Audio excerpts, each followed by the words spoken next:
ازيكم عاملين ايه؟ يا رب تكونوا بخير. من يومين كان العيد بتاعنا، فانا نزلت اشتري لبس، فاشتريت بنطلون عادي خالص ما فيهوش اي اختراعات ولا فيه اي حاجه، عامل 600 جنيه. الله، 600 جنيه ايه يا عم الاسعار المبالغ فيها دي؟ مش المشكله برضه في البنطلون بتاع ابو 600 جنيه، انا بكلمك على بنطلون طفل مش مكمل 40 50 سم، المنطلون كله قد بعضه قد كده ماشي، بيتباع برضه ب 600 جنيه بالعافيه بعد مناقده كبيره خدناه ب 530 جنيه. انت واخد بالك ليه متكلف؟ ليه ب 530 جنيه؟ ليه ب 530 جنيه؟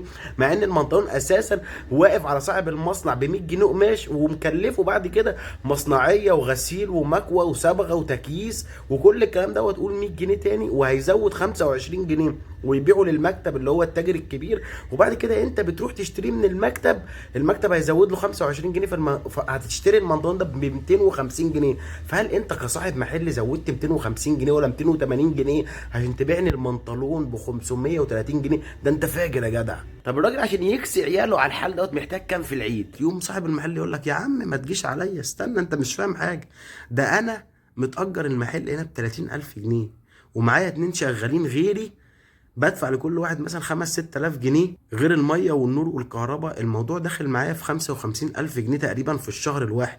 فلو انا زودت على المنطلون ابو 250 جنيه 50 جنيه عشان ابيعه بسعر عادل وابيعه ب 300 جنيه، هبقى مديون اخر الشهر. هجيب ال 50,000 جنيه ولا ال 55,000 جنيه اللي انا بدفعهم ايجار وعماله دول منين؟ معلش يا ابني والله حقك عليا، ده انا افتكرتك حرامي. فخلاص كده بشكل تلقائي تبتدي تفهم ان صاحب المحل ولا حرامي ولا فاجر ولا نصاب ولا جشع، ده هو الراجل يا دوبك بيغلي عشان يعرف يدفع ايجاراته اخر الشهر. يبقى العيب هنا في صاحب الملك اللي مأجر ب 30,000 جنيه. تروح لصاحب الملك تقول له ليه يا عم حرام عليك، ليه مأجر المحل ب 30,000 جنيه؟ يقول لك والله ده شارع تجاري. يعني ايه بقى شارع تجاري؟ يعني محل فتح جنب محل جنب محل لحد ما الشارع بقى سوق، والمحل اللي كان سعره 1000 بقى ب2 بقى ب3 بقى ب5 لحد ما بقى ب30.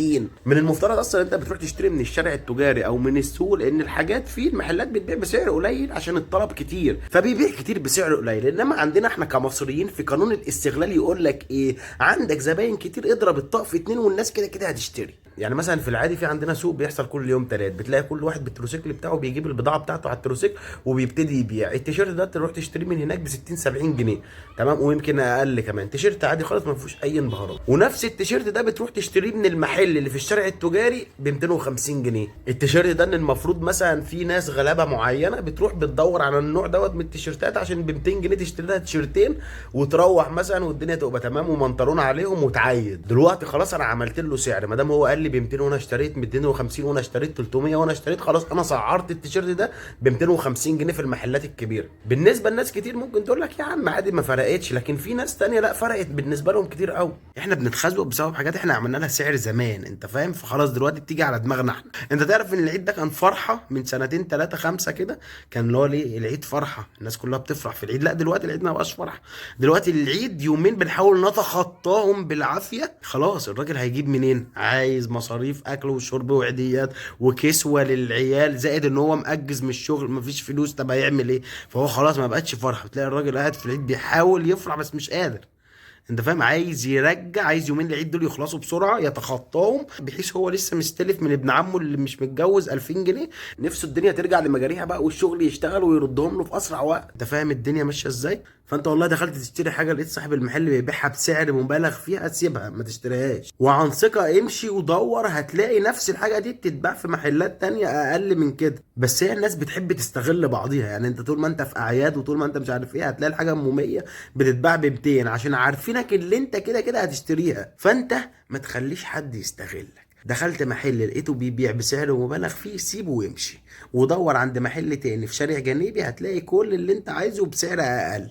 لما انت هتعمل كده هتلاقي الناس والحاجه ابتدت تهدى. وشجع بقى الناس اللي هي فاتحه في شوارع جانبيه، سيبك من الاسواق والناس المستغله والناس اللي فاهم، يعني خلي عقليتك سيبك من جو بقى ايه ده رخيص فهو مش عارف ايه. لا كلهم بيبيعوا من نفس بيجيبوا من نفس المصانع وكلها مصانع مصريه، محدش بيروح يروح يجيب لك هدوم من فرنسا يعني، كلها مصانع مصريه وكله نفس الخياطه ونفس مش عارف ايه وكلها زي بعضيها، فرق حاجات بسيطه قوي بس، وربنا ييسر الحال والدنيا ترجع لمجاريها والحال يهدى شويه.